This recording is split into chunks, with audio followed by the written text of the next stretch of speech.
Hello, I am Neha, an intern at youshops.com. Today's topic is fundamental analysis of Incred. So, let us learn about Incred. Incred is a new age financial services platform that leverages technology and data science to make lending quick and easy. This is the logo of Incred. So, Incred is a credit for Incredible India. They use technology and data science to make lending quick and simple and hassle free. They believe traditional ways of lending can include those most in need because of outdated, rigid, and often insufficient processes. It is headquartered in Mumbai, Maharashtra. It was founded by Bhupinder Singh. Incred Finance acquired fintech platform InstaPesa.com in 2015. So, the vision and mission statements of Incred are as follows. The vision statement is to create a trustworthy, transparent, and highest integrity financial institution that positively advances the socio-economic well-being of lower middle class to middle class Indian households while protecting the interest of all stakeholders.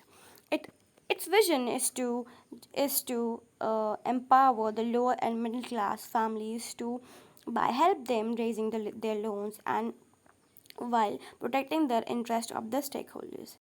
And their mission statement is to be relentless and inculcating and nurturing a culture of continuous innovation and execution excellence by combining cutting edge technology, data science, and deep financial domain expertise and delivering the best suited, profitable products in the most dignifying experiences for every customer.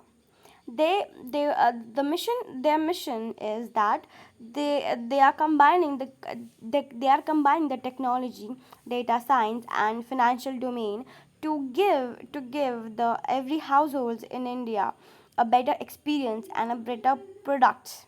So the types of loans provided and Incred are personal loans, education loans, SME business loans, which is small medium enterprises loans, and two-wheeler loans. The financial information of the company is as follows. The company's revenue was 391.85 crores and profit after tax increased to 10.23 crores during the year as against 2.75 crores in the previous year. It has shown a good response and a good increase. Its assets under management grew to 2,553.60 crores as against 2,048.49 crores in previous years. The gross and net NPAs were 3.43% and 1.71%.